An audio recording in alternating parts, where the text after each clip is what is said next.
Latta, kemudian Uzza, nama-nama patung, nama-nama tuhan-tuhan yang disembah oleh orang lain.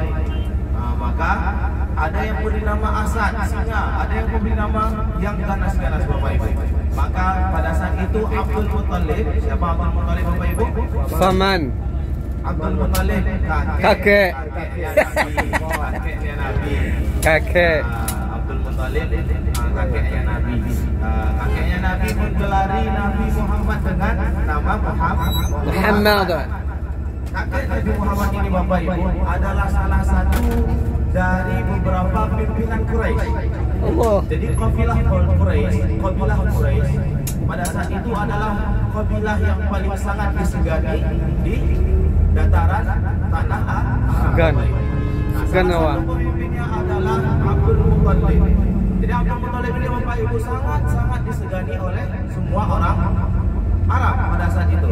Nah, dengan Allah berikan ilham kepada Abdul Muttalib untuk menggelari Nabi Muhammad, akhirnya beberapa orang Quraisy ini protes, terheran. Bisa pemimpin Quraisy salah satunya menggelari cucunya dengan nama yang baik, bukan nama yang ganas, bukan nama yang dibenci, bukan nama yang ditakuti. Nah, karena dahulu Bapak Ibu, seluruh kaum wanita itu kalau ada bayi, kalau lahir bayi wanita maka dibunuh dan dikubur. Karena dahulu pada Arab Jahiliyah wanita adalah simbol kelemahan ibu-ibu. Maka daripada itu seluruh wanita pada saat itu yang bayinya lahir itu dibunuh bayinya Bapak Ibu. Lahirlah Nabi Muhammad SAW. Setelah lahir padamlah api Majusi.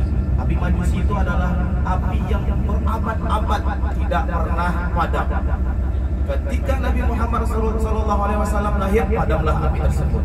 Itu salah satu lahirnya Nabi akhir zaman, yaitu Nabi Muhammad SAW.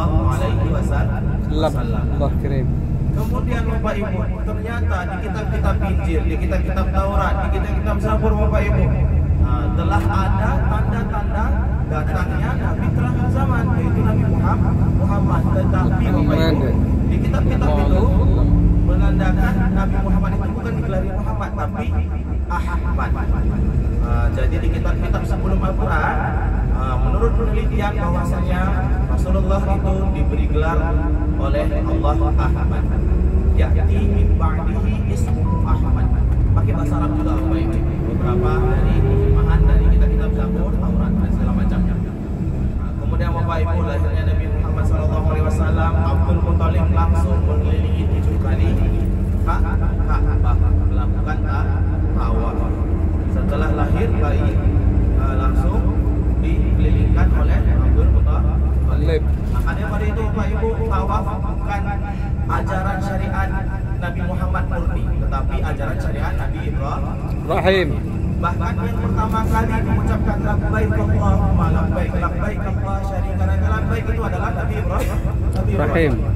Bukan Nabi Muhammad. Nabi Muhammad itu adalah nabi yang penyempurna bagi seluruh agama yang sebelum-sebelumnya. Penyempurna syariat bagi syariat sebelumnya Bapak Ibu.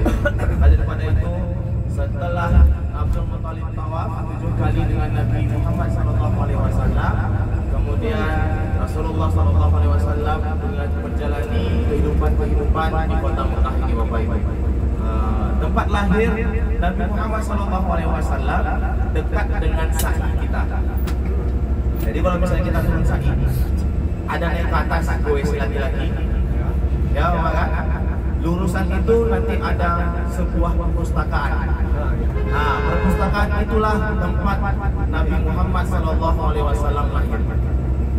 Jadi menurut catatan sejarah yang paling benar, yaitu adalah perpustakaan itu tempat rumahnya kakek Nabi Muttalib.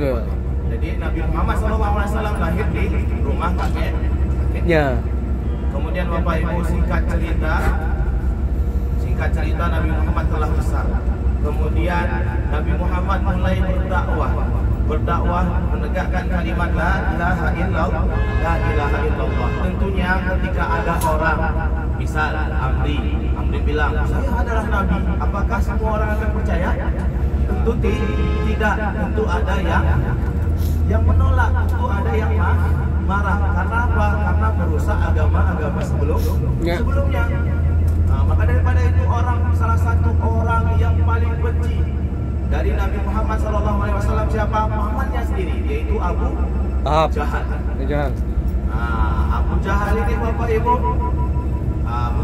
Bapak Ibu, membuat sayembara dengan beberapa kelompok Quraisy juga. Barang siapa yang bisa membunuh Muhammad keponakanku sendiri, akan aku beri 100 ekor unta. Kalau misalnya kita kali-kalikan Bapak Ibu, mungkin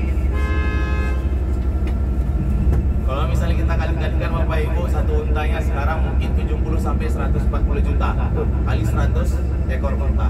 Pada saat itu uang yang sangat besar Bapak Ibu. Maka seluruh pemburu-pemburu, ninja-ninja, seluruh pemburu-pemburu, seluruh sniper, mohon bersabar ya Bapak Ibu ya, nih sopirnya agak sedikit emosi emang dari tadi. Ya. Karena hari Jumat katanya terus banyak mobil, jadi dia emosinya tinggi. Saya bilang tadi sabar. Belum makan yang kena. Mungkin belum makan juga Pak dia. Nanti kita kasih makan. Ya. Kemudian Bapak Ibu, singkat cerita, Abu Jahal dan beberapa orang yang membenci Rasul ini membuat sayembara. Setelah sayembara itu, langsunglah rumah Rasulullah itu dikepung. Kurang lebih sekitar 40 sampai 60 orang mengepungi rumah Nabi Muhammad SAW. Setelah dikepungi Bapak Ibu, apa yang terjadi? Apakah Nabi Muhammad tertangkap? Tidak. Jadi Nabi Muhammad itu keluar tanpa sedikit pun ketahuan jejak Nabi Muhammad. Sallallahu alaihi Siapa yang wasallam. tahu ayatnya? Sidik. Fahum la yubsirun. Sidik. Yasin. Surah Yasin. Terakhirnya fahum la yubsirun. Ada yang tahu? Adik-adik, Siddiq Al-Khumari? Bukan. Fa'akhshaynahum fahum la yubsirun. Sering dengar?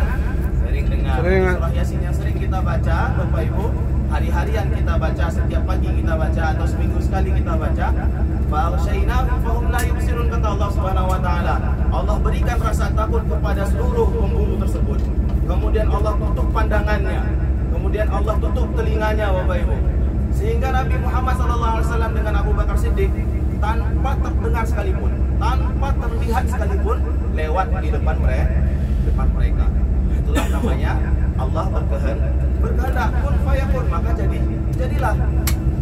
Ketika itu cuma jejak kaki Nabi Muhammad yang nampak, jejak yang telah ditapaki Nabi Muhammad SAW. Akhirnya mulailah perjalanan hijrahnya Nabi. Salah satu sebab hijrahnya Nabi adalah karena kaum Quraisy, kota Mekah ini telah banyak benci oleh Nabi Muhammad SAW. Maka Allah izinkanlah untuk berhijrah, yang akan nanti berhijrahnya ke Madinah Al-Munawwarah, atau disebut dengan kota Yathrib. Yathrib itu sebelum Nabi Muhammad datang. Kemudian Bapak Ibu, setelah sampai ke Gua Sur, singkat cerita kita ceritakan. Setelah sampai ke Gua Sur, Nabi Muhammad SAW dan Abu Bakar Siddiq menginaplah di Gua Sur. Kemudian turun juga ayat Bapak Ibu. Ayat apa? Ada yang tahu? Surah At-Taubah. Kenzi, Surah At-Taubah, surah yang ke-10. Ayat, saya tidak tahu bukan saat ayat. Ayat 97 kalau nggak salah. Ada yang tahu Bapak Ibu? Id akhrajahu daniyatnaini. Ada yang tahu?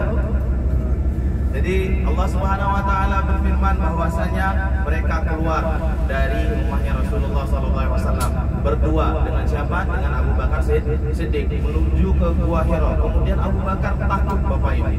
Di dalam ayat tersebut Rasulullah SAW diturunkan ayat apa Bapak Ibu? La tahzan innallaha ma'ana. Janganlah takut, sesungguhnya Allah bersama kita. Jadi salah satu sebab turunnya ayat tersebut adalah karena Rasulullah dan Abu Bakar sangat takut pada saat itu karena kejaran kafir Quraisy. Setelah semuanya dikejar, akhirnya di situ berdiam diri Nabi Muhammad dan Abu Bakar di Gua Sur. Kemudian Allah kadarkan, Allah takdirkan bahwasanya itu tertutup oleh laba-laba. Allah takdirkan itu menjadi sarang-sarang merpati. Allah takdirkan banyak kucing-kucing di situ sehingga orang beranggapan bahwasanya tidak mungkin ada orang di dalamnya. Makanya ada sebagian orang yang mengatakan kasih ajalah makanan burung-burung itu. Mana tahu salah satunya adalah nenek moyangnya yang di Gua Sur. Itu hoax Bapak Ibu ya. Mustahil dia mengetahui kakek nenek moyang dari burung-burung merpati itu ya. Makanya itu hoax ya Bapak Ibu ya. Burung-burung yang ada di Gua Sur pada saat itu kita tidak tahu siapa keturunannya. Tetapi kalau misalnya ingin bersedekah dengan burung-burung maka kasihlah makanan. Jangan termakan hoax. Karena tidak ada riwayat, tidak ada orang yang bisa meneliti juga bahwasanya merpati itu adalah cucu-cicitnya dari merpati sebelumnya. Ya Bapak Ibu ya, karena banyaknya Bapak Ibu pengetahuan yang sangat menyeleweng, yang sangat disalahkan. Ya, kalau ingin kasih makan merpati silahkan kasih makan merpati, tapi jangan diniatkan oh ini yang dulu nih, ini yang melindungi Rasul dulu. Tidak boleh begitu Bapak Ibu, itu udah salah kaprah.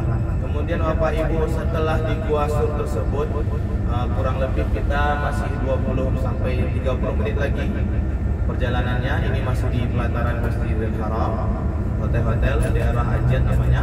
Kemudian di Gua Sur tersebut Bapak Ibu Rasulullah berdiam diri. Ini masih ada yang bangun atau tidur semua? Bikin dongeng aja. Ya nggak apa-apa, nanti kita bangunkan. Dengarkan aja sedikit ceritanya, sejarahnya, bahwasanya Rasulullah di situ sangatlah mencekam suasananya. Pada saat itu di Gua Sur ada 3 lubang yang berpotensi untuk hewan yang berbisa. 3 lubang tersebut Bapak Ibu ditutupin 2 lubangnya oleh Abu Bakar Siddiq. Satunya lagi karena jauh Abu Bakar Siddiq tidak bisa menggapainya. Setelah 2 tersebut ditutup Bapak Ibu, Rasulullah tertidur di pangkuan Abu Bakar Siddiq, sahabat Nabi. Karena tidak teganya membangunkan Nabi, ingin menutup lubang yang satu lagi Bapak Ibu, keluarlah qadarullah ular dari situ Bapak Ibu. Setelah itu ular tersebut memantokin sampai beberapa kali Abu Bakar Siddiq. Tapi apakah Abu Bakar Siddiq lompat? Apakah Abu Bakar Siddiq lari? Apakah Abu Bakar Siddiq bergoyang? Bahkan sampai keluar keringat dari rasa sakit tersebut, Abu Bakar Siddiq tidak tergoyang ya Bapak. Karena keimanan, takut rasanya ingin membangunkan Nabi Muhammad SAW, maka ditahankan rasa sakitnya Bapak. Begitulah sahabat-sahabat dulu memperjuangkan, menghormati Nabi Muhammad SAW. Maka bagaimana dengan keimanan kita pada saat ini Bapak Ibu? Mungkin bahkan di depan Ka'bah pun kita main game. Sebagian dari adik-adik kita mungkin ya, mungkin di depan Ka'bah pun masih kita bermain HP. Mungkin sudah dekat pun di bawah hotel itu langsung bisa sholat, masih aja ada kadang rasa malas. Mungkin jarak 200 meter saja hotel kita masih ada rasa malas. Kita dikasih nikmat luar biasa Bapak. Makan enak alhamdulillah, hotel nyaman alhamdulillah, air 24 jam hidup. Dulu pada zaman-zaman Rasul, Mekah Madinah ini Bapak Ibu paling sering paceklik, paling sering tidak ada air Bapak Ibu. Bayangkan betapa nikmatnya yang Allah berikan. Jangan lupa bersyukur. La in syakartum la azidannakum. Kata Allah Subhanahu wa taala, jika kalian bersyukur maka Allah akan tambah lagi kenikmatannya. Salah satu kenikmatan kita pada saat ini adalah lancar ziarah. Alhamdulillah. Setelah itu Bapak Ibu terbangunlah Nabi Muhammad karena tetesan keringat dari Abu Bakar Siddiq. Bayangin Bapak Ibu, Nabi Muhammad terbangun karena tetesan dari keringat kesakitannya Nabi Abu Bakar Siddiq. Setelah terbangun Bapak Ibu, maka Nabi Muhammad dan Abu Bakar Siddiq, Nabi Muhammad bertanya, kenapa engkau tidak membangunkan wahai sahabatku, kata Nabi Muhammad. Kata Abu Bakar, aku enggan Rasulullah. Engkau telah dikejar, engkau telah lelah. Kita mendaki gunung Sur tersebut Rasulullah. Kamu terlelap tidur karena kelelahan. Maka tidak seberapa sakit gigitnya ular dari Bayangkan Bapak Ibu, Abu Bakar begitu setianya dengan Nabi Muhammad SAW.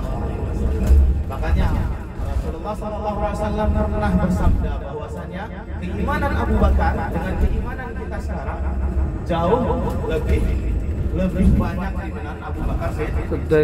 Kalau misalnya digabungkan setengah seluruh umat manusia dari awal sampai akhir hanya satu iman Abu Bakar Siddiq. Makanya diberi gelar As-Siddiq. As-Siddiq artinya apa Siddiq? Terpercaya.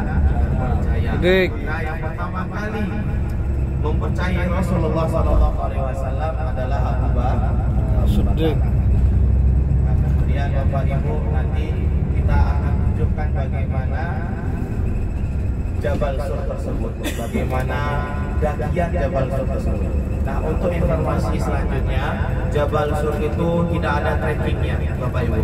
Jadi kalau misalnya kita pengen ke Gua Surnya, Bapak ya, agak sedikit susah untuk trekking tersebut dan masih berbahaya. Boleh diperbolehkan oleh bukan pemerintah, diperbolehkan oleh para polisi di sini, cuman harus ada persiapan karena Jabal Sur itu adalah salah satu gunung tertinggi juga di Mekah. Kurang lebih sekitar 767 mdpl kalau tidak salah, 767 mdpl. Kalau Jabal Nur tempat Gua Hira itu sekitar 600 mdpl. Nah, jadi bedanya 100 mdpl Bapak Ibu. Ya, siap. 100 kalau misalnya gunung yang terjal itu lumayan.